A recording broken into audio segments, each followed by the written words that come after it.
This isn't the car you're used to seeing on this channel, but it will appear eventually. Now, I was a bit lazy and sort of got a bit of tunnel vision and wanted to get the car done. So the videoing took a side venture, side step I would say, and there was about 3 or 4 of us for quite a lot of the time, smashing out stuff in the Defender. I had a couple of my good mates come around and give us a lot of help, a lot of help to get it done. But there's also a drive video coming out because we actually took it out on the weekend to give it a test. It's that complete now. The problem is I don't have a lot of footage to continue the build series. Now what I've got is a heap of bits and pieces from different things I did along the way that I'll piece together and make a video. Look, it's not how I wanted the series to continue, but I want shit done. Originally I was meant to be up actually the Simpson Desert at the moment, so that's why I smashed to get it done. We were working, 10, 11, 12 o'clock every night, 7 days a week, sometimes 2 or 3 of us here out here every night trying to get it done. And we certainly did get it done to a drivable percentage. Now is it done? Fuck no. Are projects ever done? Nah, I don't think they are. So what I'm going to do, like I said, piece some bits together, and that's the video you'll see now. I know you told your friend you're not okay, and tell me what's wrong and why you never say. Alright, here we have the thermostat out. As you can see, you have the thermostat housing. You have the engine lift plate. Now the engine lift plate was on the motor when I pulled it out of the DAF truck. The thermostat sits in this recess quite nicely. The problem I'm having is I think I screwed up when I ordered gaskets, because that O-ring sits in there. But that is only just the thickness of the engine lift plate. Now there's also the thickness of the gasket in there, so it needs to be double thickness. As you can see there, it doesn't protrude. Plus then the thermostat, even with the O-ring in, is still loose. So I need to either find the right gasket or come up with a better solution, because I've never experienced a thermostat that is like that loose up and down in the housing. Yeah. See what I can work out. So it turns out what happened, I just ordered the wrong part. I looked up through QuickServe. There is a special one for this serial number that's double depth with a little lip to hold the thermostat. It's the correct thermostat, it's just, yeah, it's an incorrect seal sort of thing. So it's like a 390 something part number. So yeah, order one of them and we'll be back in business. Oh, we got it all apart. I'm going to hook up my pressure flush kit and then flush the whole system, because there's a lot of garbage sitting in this motor from years of sitting in a truck not being used, and then me sitting with it open for the last 2 years in the garage. So let's give it a go.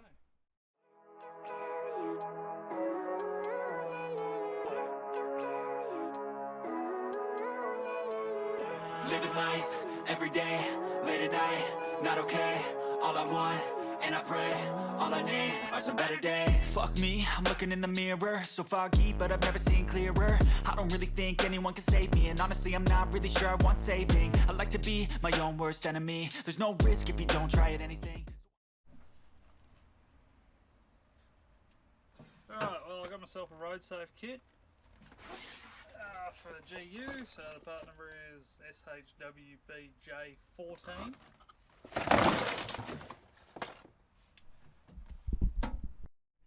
Doing a bit of tinkering here with the cooling system. Got the thermostat O-ring to go in there.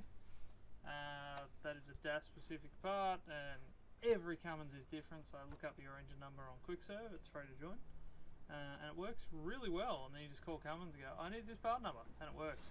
But don't follow what I've done for the heaters. Now this isn't hooked up, I've just been tinkering with it. This you use as a heater core. That comes out of the radiator side of the thermostat. This one in the DAF application, or the small truck setup, is for the rear-mounted header tank. And then they run a hose down off the front of this T here that then goes like the heater return loop. Ditch that. Don't use that one. In a Defender anyway, Patrol, probably very similar. Anything else you're doing really that has these piping set up that come off the thermostat, use the one on the radiator side of the thermostat. Now I'll bring you around the back here. And what you want to use is this plug. I don't know if you can see that. Let me try to get you in there. There is a plug, half-inch plug, looks like a diff plug, right there. What you want to do is use that as your heater return, so then it's going through the block. What I've got here is a coolant distribution plate on the back of the motor that runs off the Welsh plug on the back of the block there, so it bypasses the head one. What I'm going to use is that as one of my heater lines, and then the one on the pre side of the thermostat is the other heater line. That should give me a decent heater that's nice and toasty when I need it, but then again we're in Australia, so the heater only gets used 3 times a fucking year. But we are in Melbourne, so it gets used more than other states. So yeah, I'm going to grab some hose and start moving some shit around, and I'll bring you back when I'm done. Hey, okay, that's not working how I intended it to. No, that's not working either. Oh,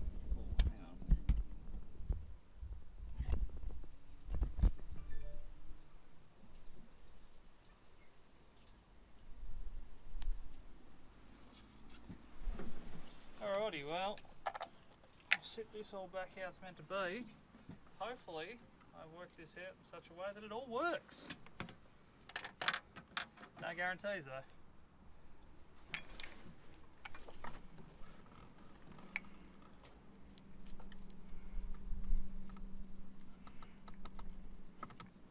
Alright, we have to get a little bit creative and cut one side of these brackets off. Alrighty. At least then I've got footage of it slotting in there. Alright, go down for me. And then I don't know whether I'll voice over it or just use the original audio. Oh, we're stuck on something. Oh, hang on, no we're not. Get going. We're good. Ooh. Oh, keep her going. You go? Yeah, mate. Yeah. Oh, hang on. Almost there. But we're too far tilted down now. Yeah, what's it stuck on at the back then? Nothing. It's just the way I put the engine, like the chain on. Oh. Yep. Yeah, right.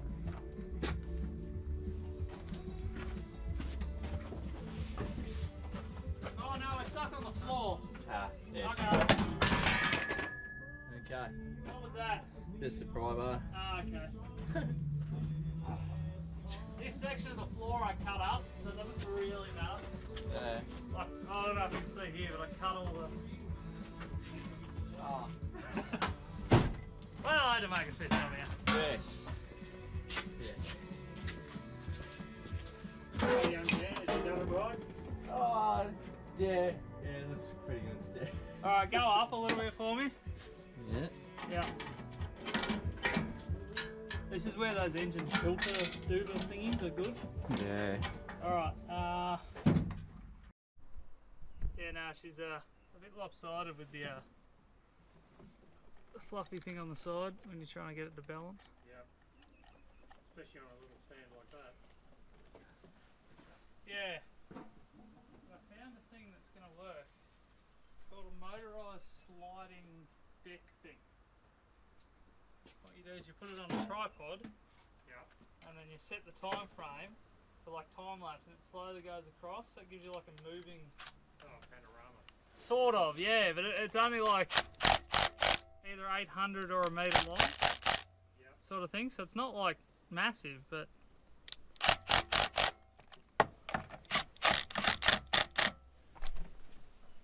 Enough to give you a scan. enough to give Changes you like, perspective. yeah, so it doesn't look like the static footage at least. Yeah. Because I saw one dude Reinhardt Plumbing Co. They've got something similar, and it's fucking sick. It just makes the image more like watchable, if that makes sense. Yeah, more alive, more active. Yeah, exactly.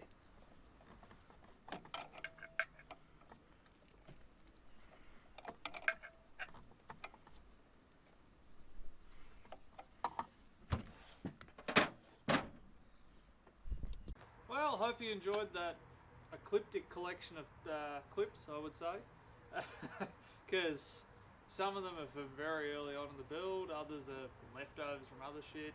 There's some bloopers probably I'm going to throw in here too. But yeah, keep sticking around. You'll see more of the old white girl. Might see a bit of this one floating around too. Yeah, there's D-Max coming up. We've got a brand new D-Max in the family, so a lot of stuff going on there, but that sort of gets away from the whole life's too short to drive boring cars. But anyway, that's not for me to judge. So, yeah.